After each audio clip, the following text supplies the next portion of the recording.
Un faraón negro observa desde su trono cómo las llamas devoran los templos de Tebas. El humo asciende hacia un cielo que parece juzgar a los conquistadores del sur.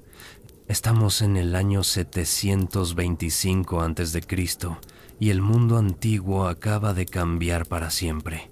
Bienvenidos una noche más a Somnialis, viajeros del tiempo. Cuéntanos desde qué rincón del mundo nos acompañas en esta noche de noviembre. Quizás desde una ventana que mira hacia el norte, o tal vez desde el sur profundo, allí donde comenzó nuestra historia de esta noche. Durante casi un siglo, faraones de piel oscura gobernaron el imperio más poderoso del mundo conocido. Llegaron desde las cataratas del Nilo, desde tierras que los egipcios llamaban Kush, desde el reino que los griegos nombraron Nubia. Construyeron más pirámides que los propios egipcios, adoraron a los mismos dioses que Ramsés y salvaron a Egipto de la destrucción total. Sin embargo, sus nombres fueron borrados, sus monumentos olvidados, sus glorias enterradas bajo la arena del desierto y el polvo del olvido. Esta noche descubriremos cómo un reino africano forjó un imperio que se extendía desde el corazón de África hasta las costas del Mediterráneo. Conoceremos a Piangi, el conquistador piadoso que lloró al ver la profanación de los caballos sagrados. Caminaremos junto a Taharka, el faraón que desafió al imperio asirio más poderoso de la historia, y contemplaremos las pirámides de Meroe, más numerosas que las de Giza, testigos silenciosos de una gloria olvidada. Acomódate en tu descanso nocturno, respira profundo, dejemos que el tiempo nos lleve 3000 años atrás, hacia el sur, hacia el origen de todo. Existe un error fundamental en cómo imaginamos el África antigua. Durante siglos, la narrativa histórica occidental presentó a Nubia como una simple extensión cultural de Egipto, una región periférica que imitaba torpemente a su vecino del norte. Nada podría estar más lejos de la verdad. Cuando los primeros faraones egipcios apenas comenzaban a unificar el valle del Nilo, en el sur ya florecían sociedades complejas, centros urbanos sofisticados y tradiciones culturales que marcarían el destino de todo el valle durante milenios. Imagina el año 3500 a.C. El sol se eleva sobre las aguas del Nilo en un punto donde el río se estrecha dramáticamente. Estamos en la primera catarata, una barrera natural de rápidos turbulentos y rocas afiladas que marca la frontera entre dos mundos. Al norte se extiende el valle fértil de Egipto. Al sur, las tierras de Kush, un nombre que en lengua egipcia significaba miserable o desgraciado, pero que para sus propios habitantes era Taseti, la tierra del arco, en honor a los legendarios arqueros que nacían en estas regiones. Un grupo de comerciantes está cruzando la frontera natural. Cargan ébano pulido, marfil de elefante, pieles de leopardo, incienso aromático y algo aún más valioso, oro. El oro nubio fluía desde las minas del desierto oriental como un río dorado que alimentaba las arcas de los primeros faraones. Estos comerciantes no son primitivos. Visten telas finamente tejidas. Sus herramientas de cobre brillan al sol. Hablan múltiples lenguas porque el comercio los ha conectado no solo con Egipto al norte, sino con las culturas del Sahara central, aún verde y habitable, y con las tierras misteriosas más al sur, de donde provienen los secretos del hierro.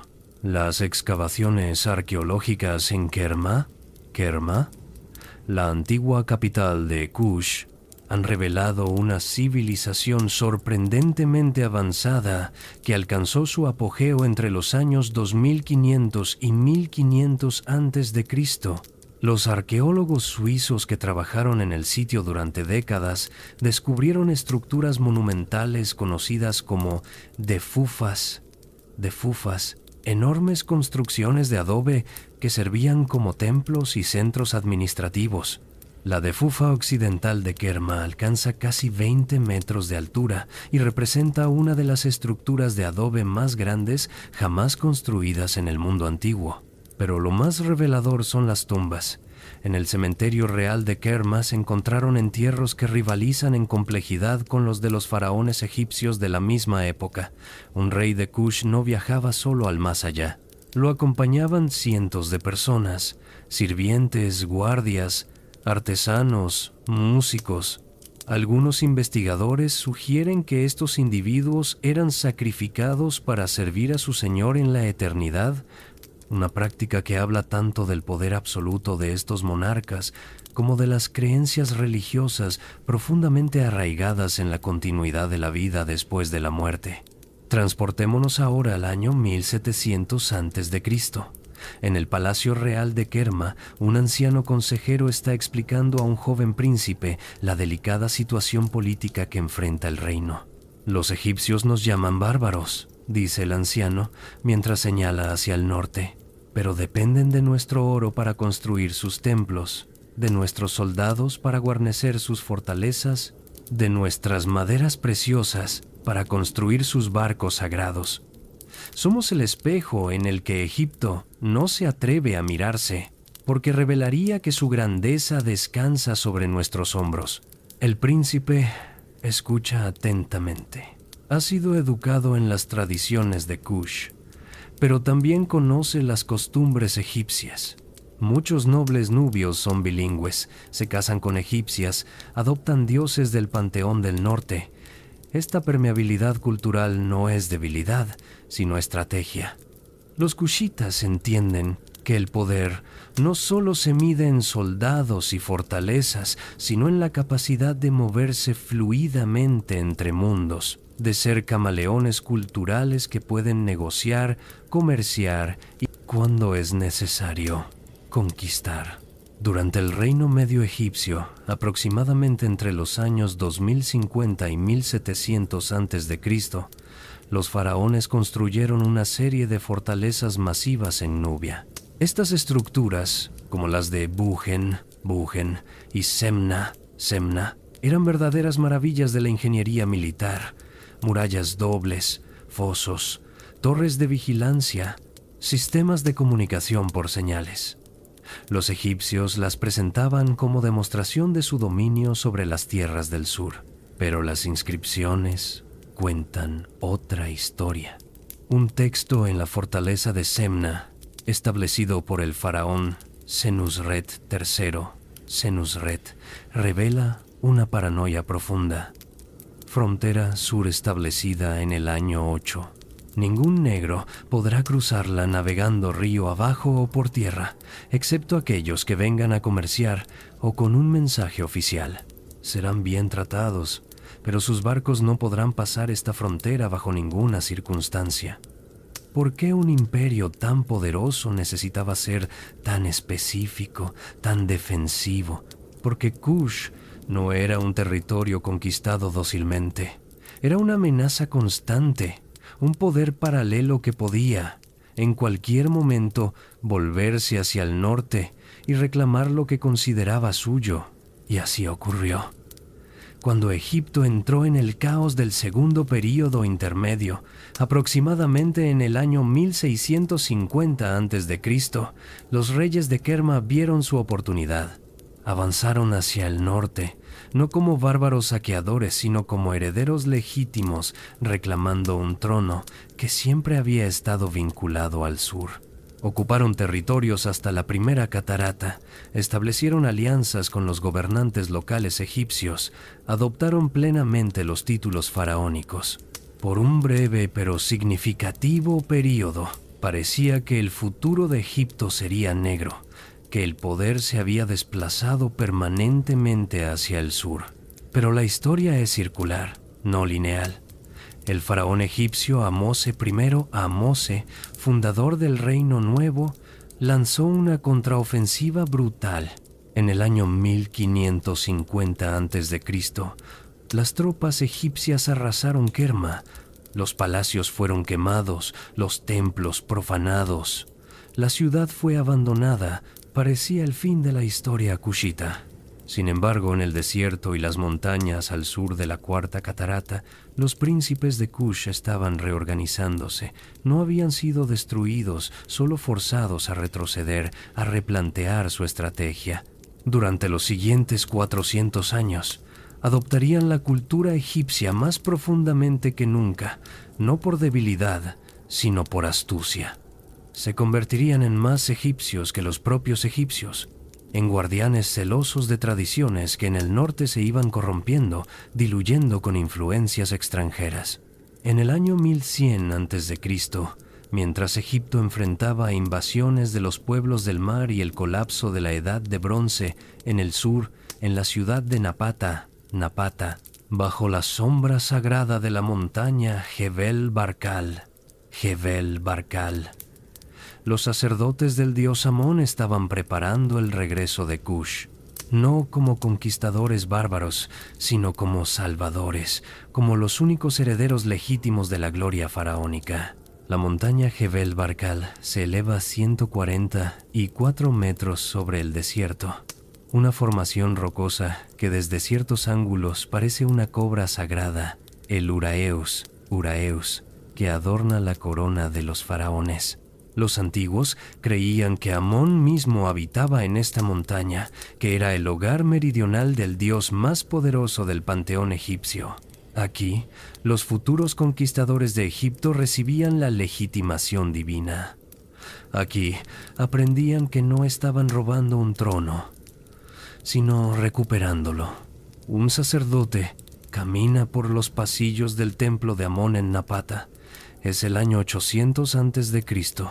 Las paredes están cubiertas de jeroglíficos perfectos, más perfectos quizás que los que se escriben ahora en Tebas, donde los escribas han empezado a simplificar, a olvidar las formas antiguas.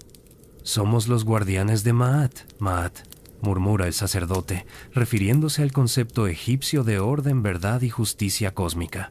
Cuando el norte ha olvidado lo que significa ser egipcio, nosotros recordamos, y pronto, muy pronto, será el momento de recordarles. El año 747 a.C. En el delta del Nilo, Egipto se ha fragmentado en más de una docena de pequeños reinos. Gobernantes libios controlan el norte. Dinastías locales luchan por el poder en el centro. En Tebas, los sumos sacerdotes de Amón ejercen un poder casi faraónico. Es un mundo de traiciones, alianzas cambiantes, guerras constantes. Egipto, la tierra que una vez dominó desde el Éufrates hasta Nubia, ahora no puede ni siquiera controlarse a sí misma. En Napata, un hombre observa esta desintegración con una mezcla de horror y determinación. Su nombre es Piangi, aunque algunas fuentes antiguas lo llaman Pille. Es el rey de Kush, descendiente de una línea de gobernantes que durante 200 años han perfeccionado el arte de ser egipcios. Pero Piangi es diferente. No se contenta con gobernar el sur mientras el norte se pudre. Él cree genuinamente que Amón lo ha llamado para restaurar Maat, para devolver a Egipto su gloria perdida. La estela de la victoria de Piangi, descubierta en el templo de Amón en Napata y ahora conservada en el Museo Egipcio de El Cairo, es uno de los documentos históricos más extraordinarios del mundo antiguo. Con 159 líneas de texto jeroglífico impecablemente tallado, nos cuenta la historia de su conquista de Egipto con un nivel de detalle que rara vez encontramos en las fuentes antiguas. Pero más que los hechos militares, revela la mente de un hombre que ve la guerra como un acto religioso, cada batalla como un ritual, cada victoria como una ofrenda a los dioses. Piangi no ataca inmediatamente. Primero envía mensajeros a los gobernantes del norte con una propuesta simple. Reconózcanme como faraón legítimo, vengan a Napata a rendir homenaje y podrán mantener sus territorios. Es una oferta razonable, pero el orgullo es una fuerza poderosa. Tefnacht, el señor de la guerra que controla gran parte del delta occidental, se burla de la propuesta. ¿Un nubio dándome órdenes? ¿Un negro pretendiendo ser faraón? Que venga si se atreve. las aguas del delta beberán la sangre de sus soldados. Cuando Pianji recibe esta respuesta, no explota en ira. Según la estela, entra al templo de Amón y pasa la noche en oración. Emerge al amanecer con una certeza absoluta. La voluntad divina es clara. Debe marchar hacia el norte, no para conquistar, sino para purificar, para restaurar. El ejército kushita que cruza hacia el norte en el año 744 a.C. es una fuerza formidable. Los arqueros nubios son legendarios en todo el mundo antiguo. Pueden disparar mientras cabalgan, una habilidad que los hace mortales en batalla abierta. Pero Pianji también trae infantería pesada, ingenieros de asedio, barcos de guerra construidos según diseños egipcios tradicionales. Este no es un ejército bárbaro saqueador, es una máquina militar profesional dirigida por un comandante que ha estudiado los textos militares egipcios antiguos. La primera ciudad importante en caer es Hermópolis, en el Alto Egipto. Su gobernante, Namlot, ha cometido el error de aliarse con Tefnait. Pianji sitia la ciudad durante meses. Las condiciones dentro de las murallas se vuelven desesperadas. Finalmente, Namlot envía a su esposa y su madre a negociar la rendición. Van al campamento de Pianji y se postran ante el conquistador nubio. Aquí la estela nos cuenta algo extraordinario. Pianji se niega a recibirlas inicialmente. «Han venido mujeres a suplicar», dice. «Pero, ¿dónde está él? ¿Acaso es un cobarde que envía a las mujeres de su casa mientras él tiembla detrás de los muros?» Finalmente, Namlot sale personalmente. Se postra en el polvo. Ofrece todo su tesoro, sus caballos, su rendición incondicional. Pianji acepta la rendición, pero lo que hace después revela el corazón de este hombre extraordinario. Entra a la ciudad conquistada y se dirige directamente a los establos. Encuentra a los caballos de guerra de Namlot demacrados, hambrientos, descuidados durante el asedio. La estela registra que Pianji lloró. Literalmente lloró al ver el sufrimiento de los animales. Esto es más imperdonable que cualquier resistencia militar, declara.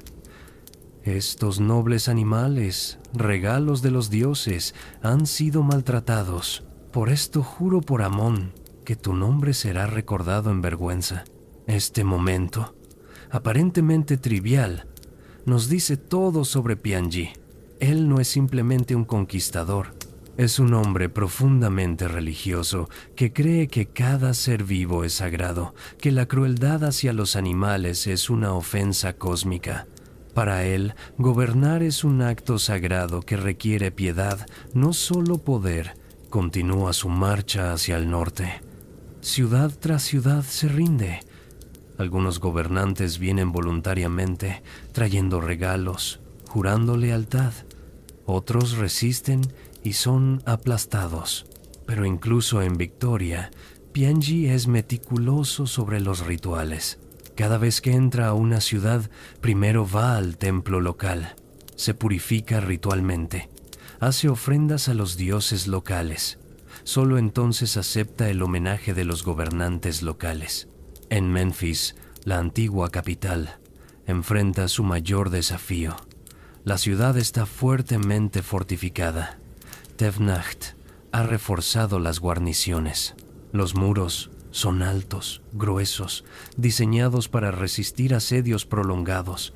Pianji estudia las defensas durante días. Sus ingenieros le aconsejan un asedio largo, pero el rey kushita ha leído las antiguas crónicas faraónicas. Sabe que Menfis tiene un punto débil. El puerto de la ciudad está en el lado del río. Durante la temporada de inundaciones del Nilo, el agua sube hasta las murallas. Pianji espera el momento preciso cuando el nivel del agua es más alto. Entonces ordena a su flota atacar directamente el puerto. Los barcos se acercan a las murallas. Los soldados saltan desde las cubiertas directamente a las murallas. Es una táctica audaz, peligrosa, brillante. Los defensores, sorprendidos, son abrumados. Menfis cae en un solo día. Pero incluso aquí, Pianji muestra una moderación extraordinaria. prohíbe el saqueo sistemático. Los soldados pueden tomar botín de guerra, pero los templos son intocables. Los civiles que no resistieron no deben ser dañados. No somos destructores, proclama, somos restauradores. Venimos a sanar, no a herir. Tefnacht, viendo que todo está perdido, escapa hacia el delta. Envía un mensaje de sumisión completa. Promete reconocer a Pianji como faraón supremo, pero se niega a venir personalmente a rendir homenaje. Es el único de todos los gobernantes del norte que no se postra ante el conquistador nubio. Pianji podría perseguirlo. Sus generales le urgen que complete la conquista, que capture al último enemigo, pero el rey Kushita decide que es suficiente. Ha restaurado la unidad de Egipto. Ha sido reconocido como faraón en todos los templos importantes. Los dioses están satisfechos. ¿Por qué continuar derramando sangre? En el año 738 a.C., Pianji realiza algo que desconcierta a los historiadores hasta el día de hoy. Regresa a Napata, deja el norte pacificado, pero no ocupa directamente el trono. Coloca gobernadores leales, asegura que los tributos fluyan hacia el sur, pero él mismo vuelve a su amada Nubia. Algunos sugieren que no se sentía cómodo en el norte, que prefería la pureza espiritual de Napata. Otros argumentan que entendía que un gobierno directo nubio sobre Egipto generaría resentimiento, que era más sabio gobernar indirectamente. Pasa los últimos años de su vida construyendo templos, erigiendo estelas, profundizando los canales que conectan los complejos de templos con el Nilo. Cuando muere, aproximadamente en el año 715 a.C., es enterrado no en Napata, sino en el cementerio real de El Kurru, bajo una pirámide. Una pirámide pequeña comparada con las de Giza, pero perfectamente proporcionada, construida según los cánones arquitectónicos antiguos que los egipcios del norte habían olvidado hacía siglos. Su tumba fue saqueada en la antigüedad, pero los fragmentos que quedan muestran un programa decorativo completamente egipcio. Textos del Libro de los Muertos, escenas de juicio en el más allá, el rey ante Osiris. Pianji murió como había vivido, como un faraón egipcio legítimo que casualmente había nacido negro en el sur, lejos de los centros tradicionales del poder. Su legado es complejo. Restauró temporalmente la unidad egipcia, pero no estableció un control permanente sobre el norte. Demostró que los kushitas podían competir militarmente con cualquier poder del Mediterráneo oriental, pero también mostró una extraña reticencia a explotar completamente sus victorias. Fue simultáneamente el más egipcio y el más extraño de los faraones, un hombre que adoraba a los dioses egipcios con una intensidad que avergonzaba a los sacerdotes de Tebas, pero que nunca se sintió completamente cómodo en las tierras que había conquistado. En las inscripciones que dejó, Pianji se refiere a sí mismo como el que cumple Maat, el amado de Amón, el toro fuerte que protege Egipto. Nunca menciona su origen nubio como algo especial o problemático. Para él, la geografía de nacimiento es irrelevante. Lo que importa es la piedad, el cumplimiento de los rituales, la devoción a los dioses.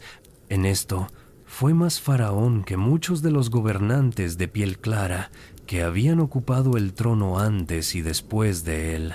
Cuando Pianji regresa a Napata después de su campaña triunfal, deja tras de sí una situación política fundamentalmente inestable.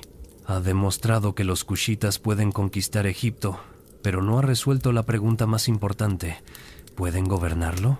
La respuesta llegará con su hermano y sucesor, Shabaka, un hombre cuyo reinado marca el inicio de lo que los egiptólogos llaman la dinastía 25, el período de los faraones negros.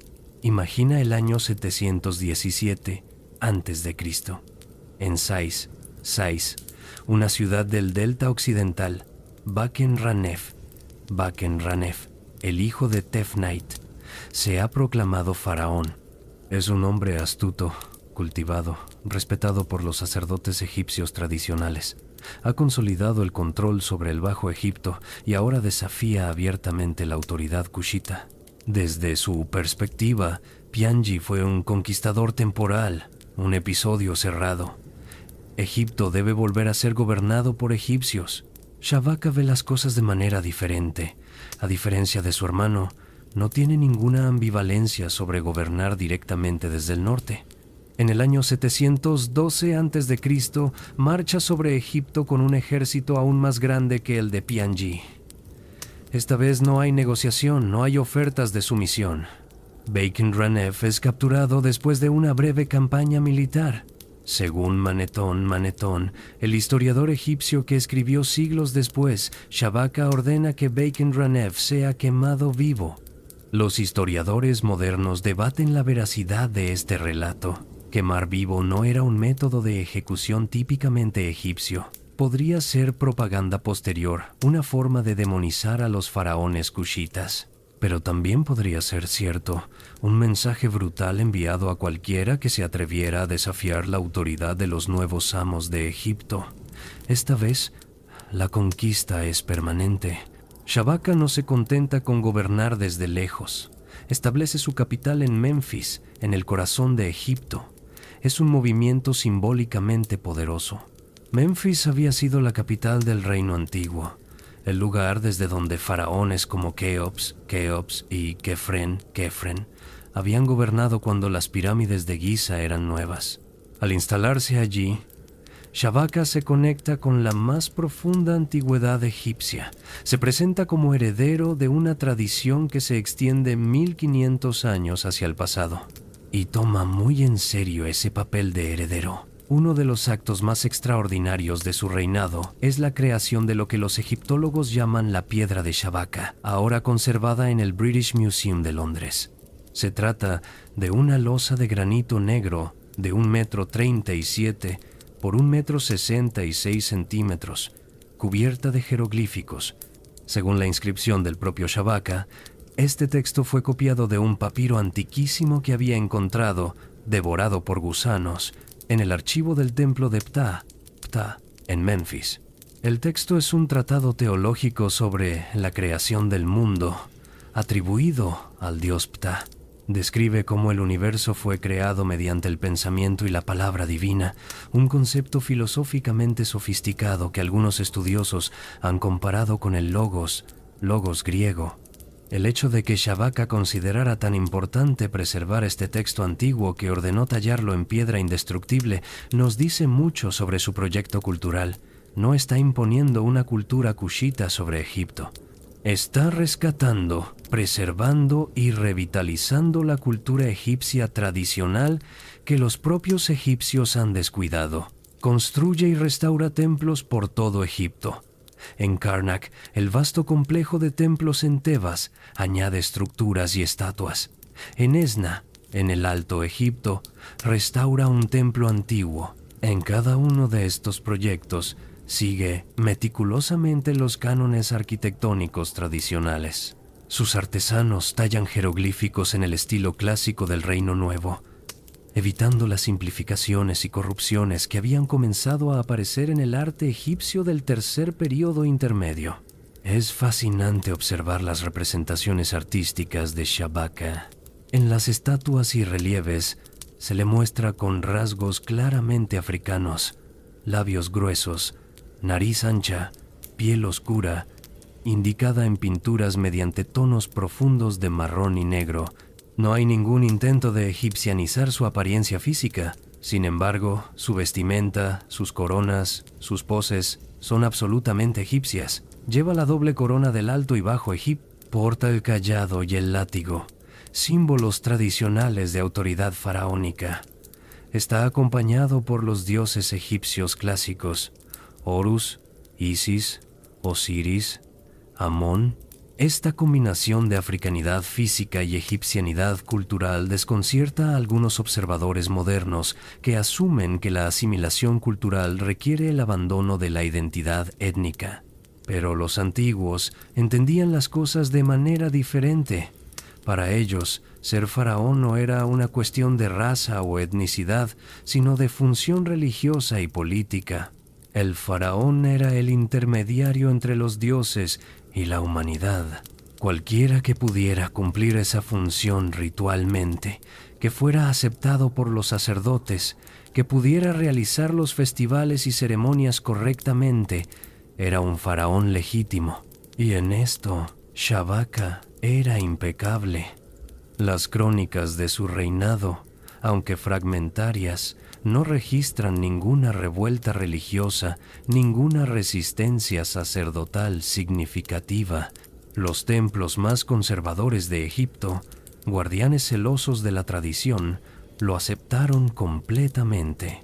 Esto es aún más notable cuando consideramos que apenas una generación antes, estos mismos templos estaban siendo gobernados por dinastías libias que habían introducido sus propias costumbres y deidades.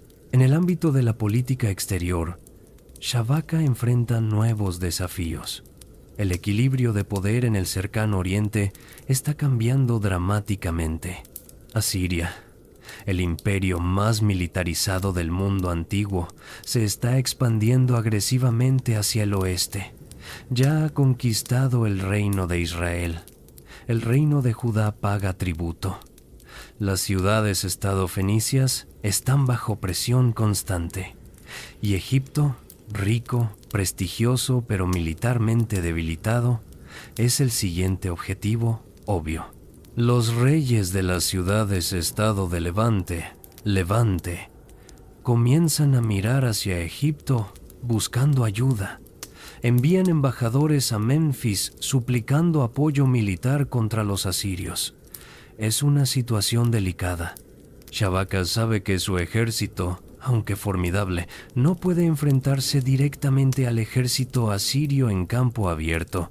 Las tácticas asirias, desarrolladas a través de siglos de guerra constante, su infantería pesada, sus carros de guerra, su brutal eficiencia, representan el estado del arte militar de la época.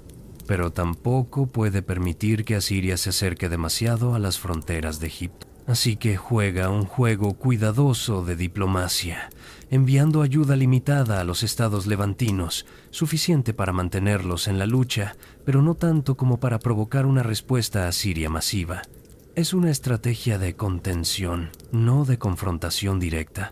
Cuando Shabaka muere, aproximadamente en el año 702 a.C., es sucedido por su sobrino Shebitku. Los detalles del reinado de Shebitku son más oscuros, las fuentes más fragmentarias. Sabemos que continúa las políticas de su tío, que mantiene la capital en Memphis, que continúa el programa de construcción de templos, pero también sabemos que enfrenta presiones crecientes en la frontera noreste. En el año 701 a.C., el rey asirio Sennacherib lanza una campaña masiva contra el Levante. Jerusalén es sitiada. El rey Ezequías de Judá, envía mensajeros desesperados a Egipto pidiendo ayuda. La Biblia hebrea registra estos eventos en detalle, y es aquí donde encontramos una de las pocas menciones de los faraones cushitas en fuentes no egipcias. El segundo libro de Reyes menciona a Taharka, rey de Cush, marchando para ayudar a Judá contra los asirios. Los estudiosos han debatido durante mucho tiempo esta referencia, porque en el año 701, Taharka aún no era rey, sino probablemente un joven príncipe comandando parte del ejército egipcio bajo las órdenes de Shebitku. Esta confusión cronológica sugiere que el texto bíblico fue compilado más tarde, cuando Taharka ya era el faraón más famoso de la dinastía, y su nombre fue retroactivamente aplicado a eventos en los que participó como comandante militar. Lo que sabemos con certeza es que un ejército egipcio marchó hacia el norte para enfrentar a los asirios. La batalla ocurrió en algún lugar cerca de El Tequé, en la llanura costera de Filistea. Los detalles son escasos y contradictorios. Las fuentes asirias naturalmente afirman una victoria total, Las fuentes egipcias son silenciosas sobre el resultado. Los estudiosos modernos sugieren un resultado indeciso. Ningún bando logró una victoria decisiva. Pero los asirios eventualmente se retiraron, posiblemente debido a problemas logísticos o brotes de enfermedad en su campamento. Lo verdaderamente intrigante es lo que ocurrió después. Según los anales de Sennacherib, el rey asirio sitió Jerusalén pero nunca la capturó. En cambio, aceptó un enorme tributo de Ezequías y se retiró. La Biblia ofrece una explicación más dramática. El ángel del Señor salió y mató en el campamento de los asirios a 185,000 hombres. Los historiadores modernos menos inclinados a explicaciones sobrenaturales sugieren que probablemente fue una epidemia, quizás peste bubónica, lo que diezmó el ejército asirio. Pero hay otra posibilidad intrigante, que la presencia del ejército egipcio, incluso si no logró una victoria decisiva en batalla, fue suficiente para complicar los cálculos estratégicos asirios. Sennacherib podría haber decidido que tomar Jerusalén mientras un ejército egipcio hostil estaba en el campo era demasiado arriesgado. Si esto es cierto, entonces la intervención egipcia, bajo el mando del joven Taharka, salvó indirectamente a Jerusalén y preservó el reino de Judá, un acto con consecuencias históricas inmensas para las tres religiones abrahámicas. Shebitku muere aproximadamente en el año 690 a.C., pero a diferencia de Shabaka y Pianji, no es enterrado en las tierras ancestrales de Nubia. Su tumba está en Abidos, en el Alto Egipto, el lugar más sagrado del Egipto faraónico, donde según la mitología estaba enterrado el dios Osiris. Esta elección del lugar de enterramiento es profundamente simbólica. Shebitku no se veía como un rey nubio gobernando Egipto, se veía como un faraón egipcio que casualmente tenía raíces nubias. El año 690 a.C. marca el inicio del reinado más glorioso y trágico de la dinastía 25. Taharka asciende al trono de Egipto a los 31 años, en la plenitud de su poder físico e intelectual. Ha sido comandante militar, ha visto batalla, ha negociado con reyes extranjeros, pero más que eso, ha sido educado en la tradición kushita, que ve el gobierno como un acto sagrado, una responsabilidad divina que exige tanto piedad como poder. Las representaciones artísticas de Taharka que sobreviven son impresionantes. Una estatua colosal en granito negro, ahora en el British Museum, lo muestra con rasgos africanos inequívocos, pero con toda la iconografía faraónica tradicional. Porta el nemes, el tocado rayado típico de los faraones. El uraeus, la cobra sagrada, emerge de su frente. Sus inscripciones jeroglíficas proclaman: el Horus poderoso, surgido en Tebas, el que pacifica las dos tierras, hijo de Amón, Ra, el señor de los tronos de las dos tierras, Taharka, amado de Amón, señor de Napata. Taharka es el faraón constructor por excelencia de su dinastía. Su programa arquitectónico es asombrosamente ambicioso. En Karnak, en Tebas, construye el kiosco más grande jamás erigido en ese vasto complejo de templos. 10 enormes columnas de casi 21 metros de altura, cada una tallada en un solo bloque de piedra arenisca. Solo una columna sobrevive completa hasta nuestros días.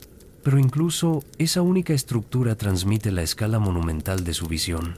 Pero su construcción más extraordinaria puede estar en Sanam, en el territorio tradicional de Kosh. Aquí construye un templo dedicado a Amón, que rivaliza en tamaño con los grandes templos de Egipto. El complejo cubre casi 5 hectáreas. Excavaciones modernas han revelado que incluía no solo el templo principal, sino también talleres, almacenes, viviendas para sacerdotes, toda una ciudad sagrada. Es una declaración poderosa. Kush no es una provincia de Egipto. Es un centro de poder igual, con sus propios lugares sagrados monumentales. En el tercer año de su reinado, Taharqa enfrenta uno de los mayores desastres naturales de la historia antigua egipcia, una inundación catastrófica del Nilo. Normalmente, la inundación anual del Nilo es predecible, beneficiosa, la fuente de la fertilidad de Egipto. Pero ocasionalmente, quizás una vez por siglo, la inundación es tan masiva que causa destrucción en lugar de bendición. El agua cubre no solo los campos, sino también los pueblos. Los animales se ahogan. Las cosechas son arrasadas. El hambre amenaza. Una estela que Taharqa erigió en Tanis, describe el evento con un detalle fascinante. El agua del Nilo subió 17 codos y un palmo, aproximadamente 9 metros sobre su nivel normal. Todas las casas de la ciudad estaban nadando como barcas en el río. Todas las tierras de Egipto estaban bajo el agua como en el tiempo de la creación primordial. Pero el rey había llenado los graneros en el año anterior. Nadie lloró diciendo, «Tengo hambre», durante su reinado. Este pasaje es revelador. Taharqa se presenta como el sabio administrador que previó la catástrofe y preparó reservas de granos suficientes. Es probable que sea propaganda, pero propaganda basada en una gestión real de crisis. El hecho de que Egipto sobreviviera a esta catástrofe sin colapso social masivo sugiere que el gobierno kushita era de hecho administrativamente competente. Pero el destino de Taharqa no será determinado por inundaciones del Nilo, sino por los ejércitos que marchan desde el noreste. En el año 674 a.C., Asaradón, el rey de Asiria, decide que ha llegado el momento de conquistar Egipto. Ha consolidado el control sobre todo el Levante. Ha aplastado rebeliones en Babilonia. Ahora dirige su mirada hacia el premio final. La tierra más antigua, más rica, más prestigiosa del mundo conocido. Los anales asirios describen la campaña con típica hipérbole. Desde Ishuapal hasta Memphis, una distancia de 15 días de marcha, combatí batallas sangrientas diariamente contra Taharqa, rey de Egipto y Kush.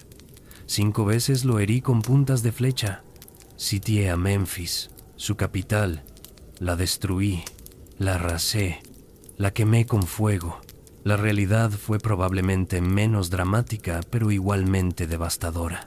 El ejército asirio, la máquina militar más sofisticada de su tiempo, marchó hacia Egipto con una eficiencia brutal. Taharqa intentó defenderlo, libró batallas, pero fue gradualmente empujado hacia el sur. Memphis cayó. El delta fue ocupado. Asaradón instaló gobernantes títeres egipcios en las principales ciudades. Pero aquí es donde la historia se complica de maneras fascinantes. Asaradón no destruyó realmente Egipto, a pesar de lo que afirman sus inscripciones propagandísticas. Ocuparlo era una cosa, gobernarlo era completamente otra. Egipto estaba demasiado lejos de los centros de poder asirios, demasiado culturalmente ajeno, demasiado grande y complejo para ser administrado directamente desde Nínive. Taharqa se retiró a Tebas, en el Alto Egipto, y aquí demostró una de las características más notables de los faraones kushitas, su resiliencia. En lugar de rendirse, reorganizó sus fuerzas, mantuvo el control sobre el sur de Egipto y toda Nubia, y esperó. No tuvo que esperar mucho. En el año 669 a.C., Asaradón murió durante otra campaña hacia Egipto. Su sucesor, Asurbanipal. Inicialmente estaba demasiado ocupado consolidando su poder en Asiria para prestar mucha atención a Egipto. Los gobernantes títeres que Asaradón había instalado eran débiles, no coordinados, no confiables. Taharqa vio su oportunidad. Marchó hacia el norte desde Tebas, las ciudades del delta, que nunca habían aceptado realmente el gobierno asirio, lo recibieron como libertador. En menos de un año, había recuperado casi todo Egipto. Fue una de las reconquistas más rápidas y completas de la historia antigua. Pero Asurbanipal no era un rey que aceptara derrotas. En el año 666 a.C., lanzó una campaña de venganza. Esta vez no había sutileza diplomática, no había gobernantes títeres. Los asirios vinieron a destruir. Las inscripciones asirias se vuelven escalofriantes en su brutalidad. Devasté el distrito de Tebas como si fuera una tormenta. Plata, oro, piedras preciosas, todo el contenido de su palacio, telas de colores, lino fino, caballos grandes, hombres y mujeres, 2 altos obeliscos de brillante bronce, cuyo peso era 2.500 talentos. Arranqué de sus bases y los llevé a Asiria. Saqué un botín pesado e incontable de Tebas.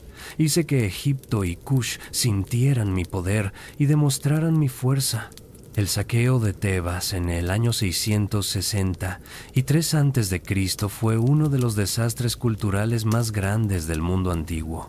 Tebas era la ciudad más sagrada de Egipto, el centro del culto de Amón, el hogar de Karnak y Luxor, repositorio de 1500 años de arte, tesoros, textos sagrados. Los asirios la saquearon sistemáticamente. Templos fueron profanados. Tesoros acumulados durante siglos fueron llevados a Nínive. La ciudad nunca se recuperó completamente. Taharka huyó nuevamente hacia el sur, esta vez hasta Napata. Murió allí aproximadamente en el año 664 a.C., a los 67 años. Había gobernado durante 26 años. Había construido más monumentos que la mayoría de los faraones. Había desafiado al imperio más poderoso de su tiempo y finalmente había sido derrotado. Pero incluso en derrota, su obstinación había demostrado algo importante, que Egipto, incluso bajo gobierno kushita, no sería conquistado fácilmente, que la civilización más antigua del mundo aún tenía dientes. Fue enterrado en Nuri, en el cementerio real más extenso de los gobernantes kushitas. Su pirámide, aunque más pequeña que las de Giza, era perfectamente proporcionada, construida de piedra arenisca local con un ángulo de inclinación de 68 grados, casi igual al de las pirámides clásicas del reino antiguo. Su cámara funeraria estaba decorada con escenas del libro de los muertos, mostrándolo ante Osiris, siendo juzgado en la balanza de Maat. Los objetos encontrados en su tumba, antes de ser saqueada en la antigüedad, incluían shaptis, pequeñas figurillas de sirvientes que trabajarían para él en el más allá. Curiosamente, algunos de estos shaptis tienen rasgos faciales africanos, mientras que otros son de estilo puramente egipcio. Es como si, incluso en la muerte, Taharka habitara 2 mundos, fuera simultáneamente kushita y egipcio, africano y mediterráneo. En textos posteriores, tanto asirios como judíos, Taharka es recordado. El profeta Isaías lo menciona. Los anales de Asurbanipal lo nombran repetidamente, siempre con cierto respeto teñido de frustración. Este enemigo que se negaba a permanecer derrotado, este rey negro que se atrevía a desafiar el poder asirio una y otra vez.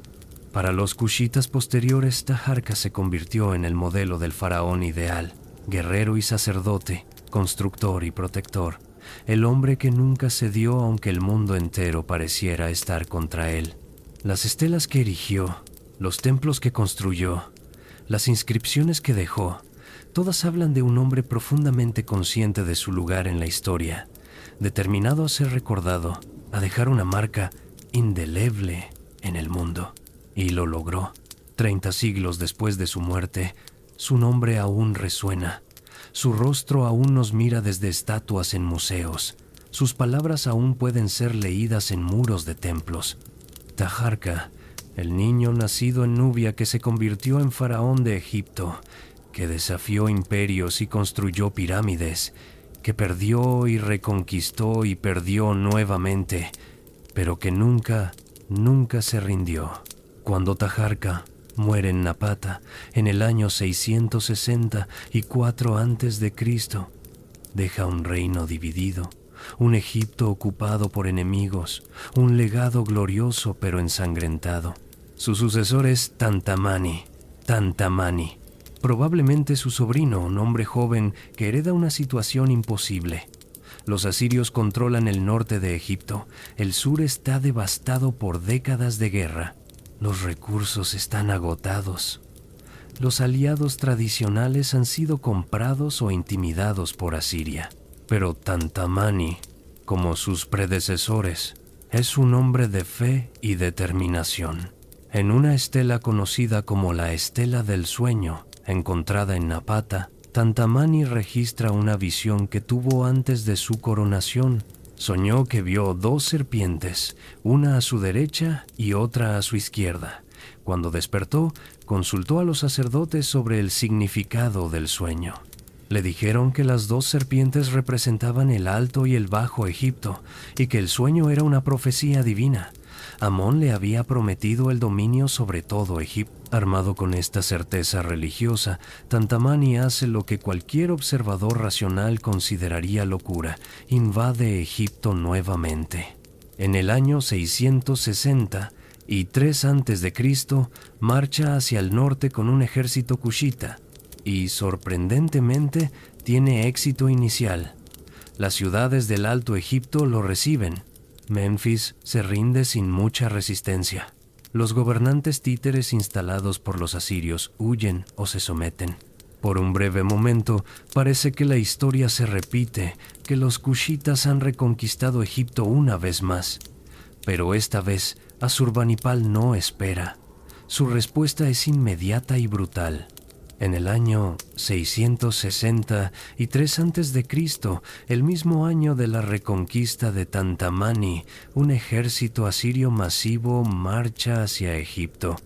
Lo que sigue es el momento más oscuro en la historia de la dinastía 25. Los asirios no solo derrotan a Tantamani en batalla, marchan hasta Tebas, la ciudad más sagrada de Egipto, y completan la destrucción que habían comenzado durante el reinado de Taharka. El saqueo es tan completo, tan devastador, que se convierte en proverbio. El profeta Nahum, escribiendo décadas después sobre la destrucción de Nínive, pregunta: ¿eres tú mejor que Tebas, situada junto al Nilo, rodeada de aguas?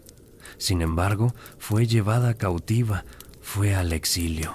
Para los egipcios, el saqueo de Tebas es traumático a un nivel casi incomprensible para las mentes modernas. No era simplemente una ciudad, era el corazón espiritual de Egipto, el hogar de Amón-Ra, el rey de los dioses. Durante más de 1000 años, las riquezas de Egipto habían fluido hacia Tebas, hacia Karnak y Luxor. Los templos contenían tesoros acumulados durante siglos: oro, plata, piedras preciosas, estatuas de dioses, textos sagrados en papiro y piedra. Todo fue saqueado. Los asirios eran metódicos en su pillaje. No destruyeron por destruir. Catalogaron, empacaron, enviaron todo a Nínive. Obeliscos que habían estado de pie durante siglos fueron derribados. Estatuas colosales fueron arrastradas a lo largo de miles de kilómetros hasta Mesopotamia. Los registros asirios mencionan un botín tan grande que se necesitaron meses para transportarlo todo. Tantamani, incapaz de defender la ciudad, huyó hacia el sur. Esta vez, el retiro fue permanente. Nunca más los cushitas intentarían controlar Egipto. La era de los faraones negros había terminado, apenas 80 años después de que Pianji lanzara su primera campaña hacia el norte. Pero aquí es donde la historia se vuelve más interesante de lo que podría parecer, porque aunque los cushitas perdieron Egipto, no perdieron Kush, y en las décadas siguientes desarrollaron algo extraordinario. una civilización que era simultáneamente heredera de la cultura egipcia y profundamente original, africana, en maneras que Egipto nunca fue. Tantamani se retiró a Napata y gobernó allí hasta su muerte, aproximadamente en el año 653 a.C. Fue el último de los grandes faraones cushitas, el último que tuvo una conexión real con Egipto. Los reyes que vinieron después todavía usaban títulos faraónicos, todavía se representaban con la iconografía tradicional egipcia, pero su mundo estaba firmemente centrado en el sur, en las tierras entre la primera y la sexta catarata del Nilo, y comenzaron a hacer algo fascinante. Empezaron a escribir en meroítico. Esta lengua, que los estudiosos aún no han descifrado completamente, era la lengua nativa de Kush. Durante el periodo de dominio sobre Egipto, los cushitas habían usado exclusivamente el egipcio antiguo para sus inscripciones. Pero ahora, libres de la necesidad de legitimarse ante audiencias egipcias, comenzaron a afirmar su propia identidad lingüística. Los textos en meroítico usan dos sistemas de escritura. Uno jeroglífico, basado en símbolos egipcios pero con valores fonéticos diferentes, y uno cursivo, más fluido, usado para documentos cotidianos. Podemos leer los símbolos, podemos identificar algunos nombres de dioses y reyes, pero no entendemos la gramática, no podemos traducir completamente los textos. Es como escuchar una conversación a través de una pared. Captamos el ritmo, algunas palabras clave, pero el significado completo se nos escapa. Este misterio lingüístico ha hecho que la historia posterior de Kush sea frustrante de reconstruir. Sabemos que el reino continuó prosperando. Sabemos que la capital se trasladó de Napata a Meroe, más al sur, más profundo en África.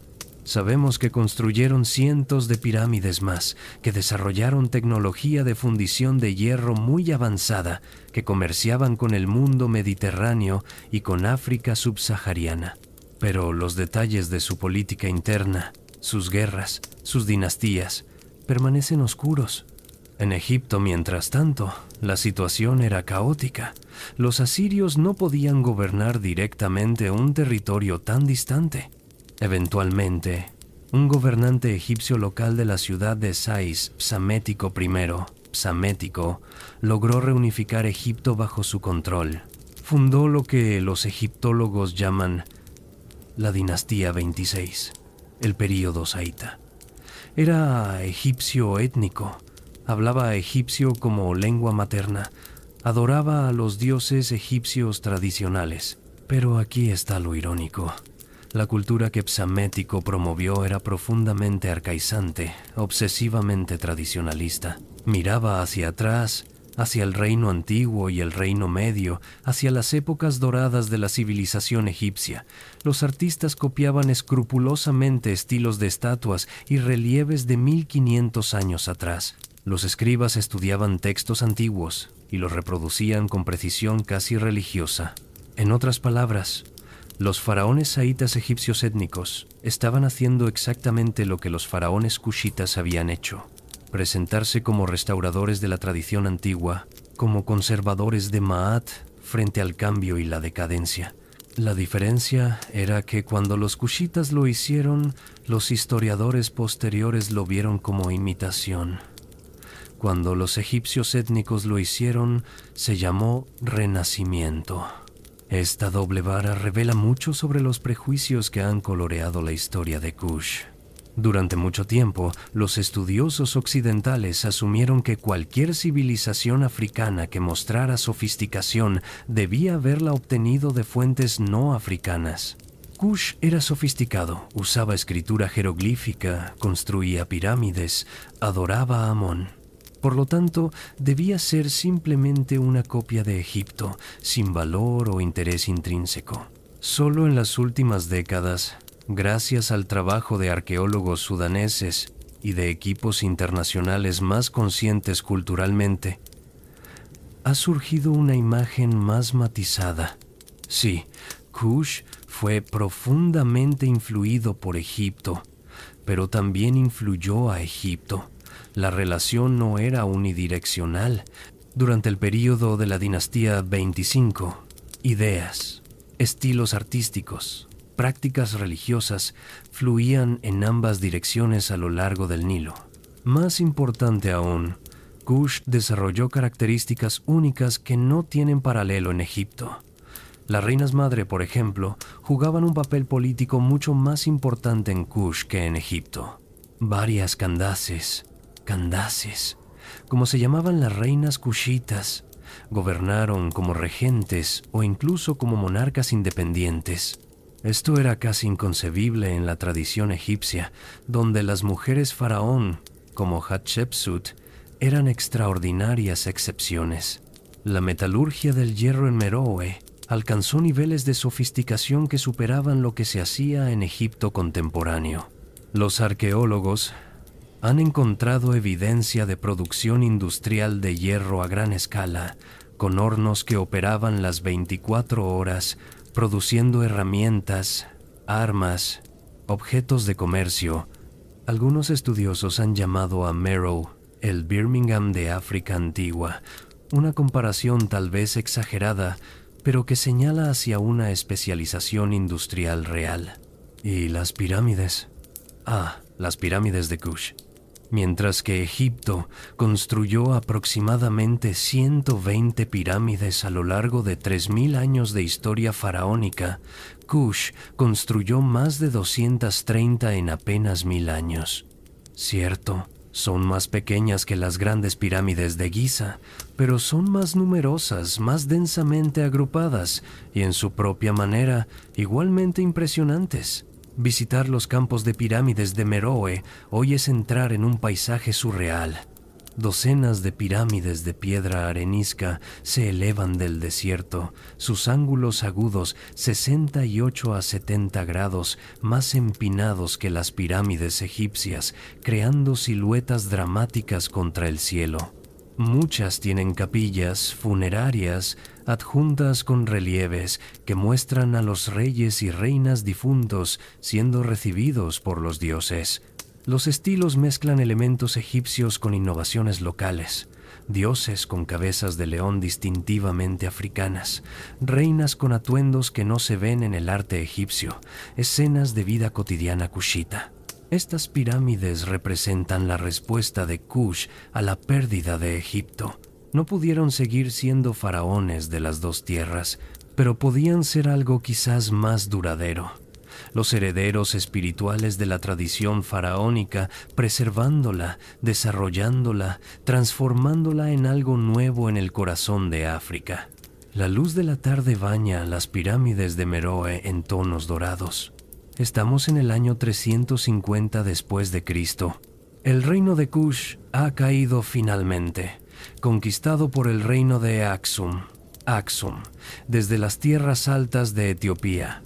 Las pirámides ya están antiguas, de 600 o 700 años. Los sacerdotes que servían en los templos han muerto o se han dispersado. La escritura meroítica se está olvidando. Pronto, nadie recordará cómo leerla. Un viajero de Aksum camina entre las ruinas. Ve las estatuas con sus narices rotas, las inscripciones en una lengua que no puede leer, las representaciones de dioses que su pueblo cristiano considera demonios. No entiende que está caminando sobre las ruinas de un imperio que una vez gobernó desde el corazón de África hasta el Mediterráneo. Para él, estos son simplemente restos de paganos antiguos, interesantes como curiosidades, pero sin relevancia para su mundo. Y así comienza el largo olvido. Durante 1600 años, las pirámides de Kush permanecen en el desierto, conocidas solo por poblaciones locales, ignoradas por el mundo más amplio. Los europeos que exploraban las fuentes del Nilo ocasionalmente las mencionaban en cartas, las describían como curiosidades, pero no había contexto, no había comprensión de qué representaban. En el siglo XIX, cuando la egiptología emerge como disciplina científica, el enfoque está completamente en Egipto. Champollion descifra los jeroglíficos en 1822. Mariette, excava los grandes templos. Petrie, establece los fundamentos de la arqueología científica. Pero todos miran hacia el norte, hacia el Cairo, hacia Luxor, hacia Alejandría. El sur, Nubia, Kush, permanece en las sombras. Cuando los arqueólogos finalmente vuelven su atención hacia el sur, traen con ellos los prejuicios de su época. George Reisner, el arqueólogo estadounidense que excavó extensamente en Nubia en las primeras décadas del siglo XX, afirmó que los faraones cushitas eran, y cito, una horda de medios salvajes africanos. Argumentaba que cualquier logro cultural en Kush debía ser atribuido a inmigrantes egipcios, no a los nubios nativos. Estas interpretaciones racistas dominaron la egiptología durante décadas. Los faraones negros fueron presentados como imitadores torpes, usurpadores ilegítimos del trono faraónico, bárbaros que temporalmente interrumpieron la grandeza egipcia antes de ser expulsados justamente hacia el sur. Incluso el nombre Dinastía 25 lleva una connotación de interrupción, de paréntesis, en la narrativa egipcia legítima. Solo en la segunda mitad del siglo XX comenzó a emerger una visión más equilibrada. Arqueólogos como Charles Bonnet, que ha dedicado décadas a excavar Kerma, han demostrado que Kush era una civilización sofisticada e independiente, no una mera sombra de Egipto. El trabajo de Timothy Kendall en Jebel Barkal ha revelado la profunda conexión religiosa entre los cushitas y el culto de Amón, mostrando que su dominio sobre Egipto no fue oportunismo político, sino convicción religiosa genuina. Y luego están las pirámides mismas. En los años 2000, la UNESCO designó los sitios arqueológicos de la isla de Meroe, como Patrimonio de la Humanidad. Los esfuerzos de conservación están en curso. Los turistas, aunque no en los números masivos que visitan Giza, están comenzando a descubrir estos lugares extraordinarios. Pero quizás el reconocimiento más importante ha venido de África misma. Para los sudaneses modernos, los reinos cushitas representan una fuente de orgullo nacional, una conexión con un pasado glorioso que contradice las narrativas coloniales de inferioridad africana. Cuando Sudán se independizó en 1956, las imágenes de las pirámides de Meroe aparecieron en sellos, en moneda, en propaganda oficial. La historia de Kush se incorporó en los currículos escolares. Para la comunidad panafricana más amplia, los faraones negros tienen un significado simbólico profundo. Demuestran que africanos nativos, sin influencia europea o asiática, construyeron civilizaciones que rivalizaban con cualquiera en el mundo antiguo, gobernaron imperios, construyeron monumentos que han durado milenios. Desarrollaron sistemas de escritura, religiones complejas, tradiciones artísticas sofisticadas. Esta no es historia trivial o anticuaria. Es historia con consecuencias. Durante siglos, las narrativas racistas sobre África presentaban el continente como históricamente vacío, sus pueblos como perpetuamente primitivos, incapaces de civilización sin guía externa. La existencia de Kush, de los faraones negros, de las pirámides que aún se elevan en el desierto sudanés, contradice completamente estas narrativas. Pero también debemos tener cuidado de no caer en la trampa opuesta, presentar a Kush como utopía perfecta, como civilización sin fallas. Los reyes cushitas, como todos los gobernantes antiguos, eran productos de su tiempo. Probablemente practicaban sacrificios humanos en funerales reales. Definitivamente mantenían jerarquías sociales rígidas. Sus guerras causaban sufrimiento.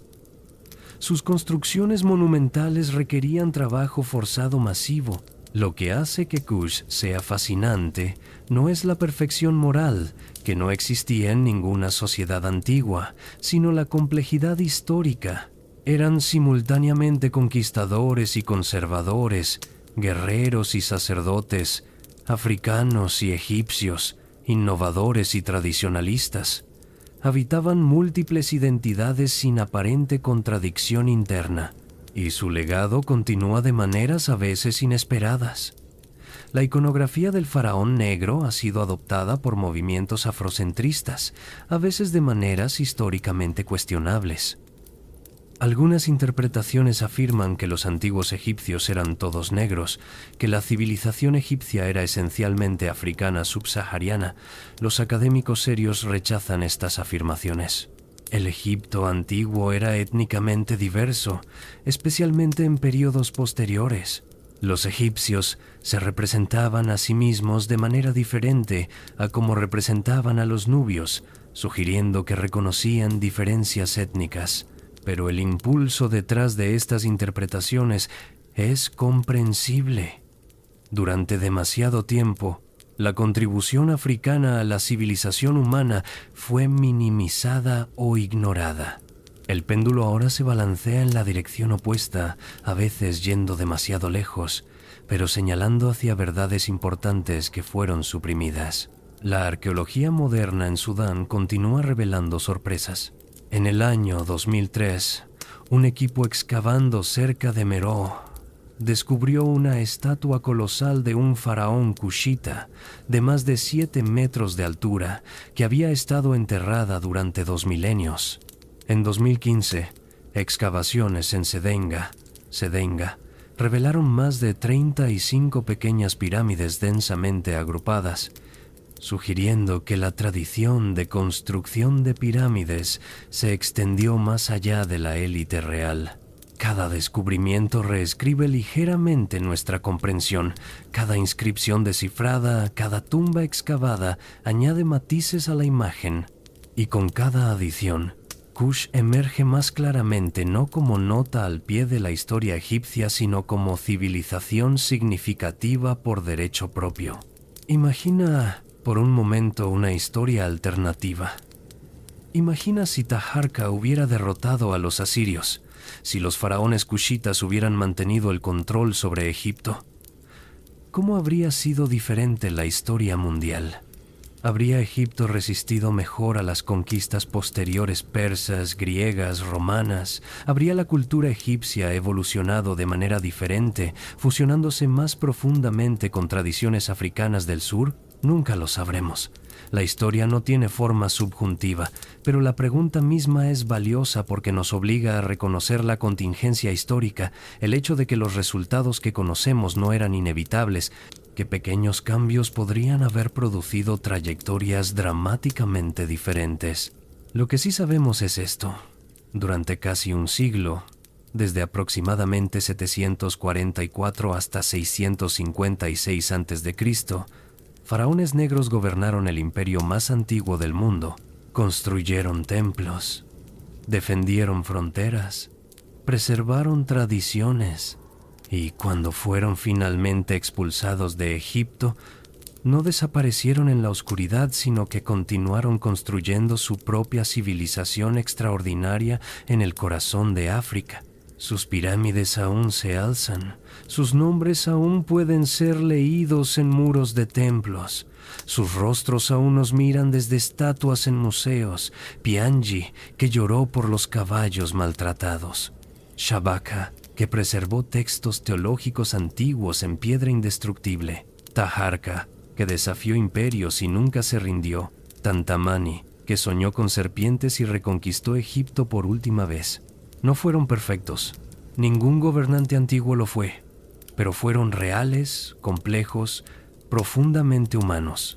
Y su historia, durante demasiado tiempo olvidada, enterrada bajo arena y prejuicio, finalmente está siendo contada. Mientras la noche se profundiza a tu alrededor, mientras tu respiración se vuelve más lenta y el sueño se acerca, piensa en lo que significa el olvido. Las pirámides de Meroe estuvieron de pie durante 1600 años sin que nadie recordara quién las construyó, por qué significaban. Civilizaciones enteras pueden caer en las sombras, sus logros olvidados, sus voces silenciadas, y sin embargo, la piedra permanece. Las inscripciones esperan. Y cuando finalmente vienen aquellos que quieren escuchar, que quieren ver, la historia emerge nuevamente. No completamente, nunca completamente. Siempre habrá lagunas, siempre habrá misterios que la arena del desierto se niega a revelar.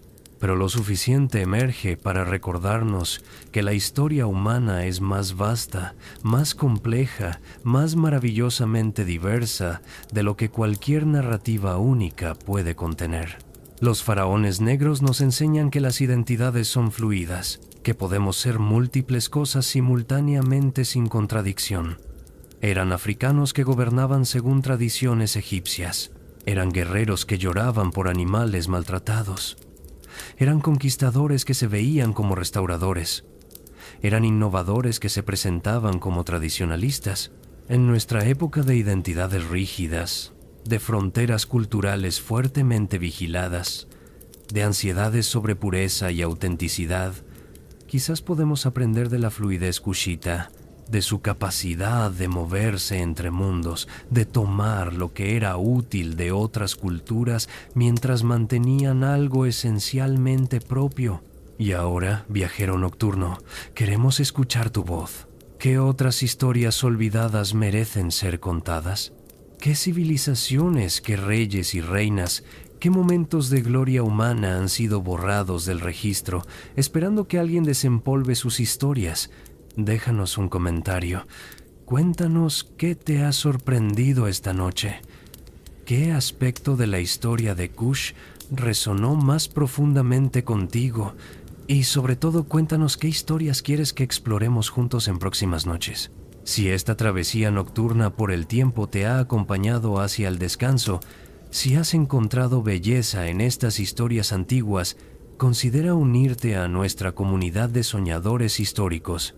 Suscríbete a Somnialis, activa las notificaciones, porque cada noche, mientras el mundo se aquieta, volvemos a viajar juntos hacia los rincones olvidados del tiempo humano.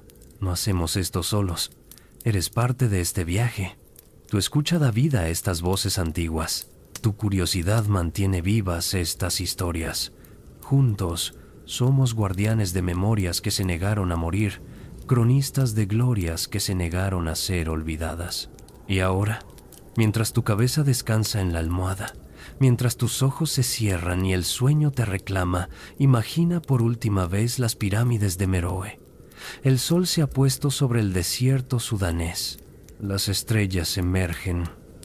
Las mismas estrellas que Taharka vio desde su palacio hace 2600 años.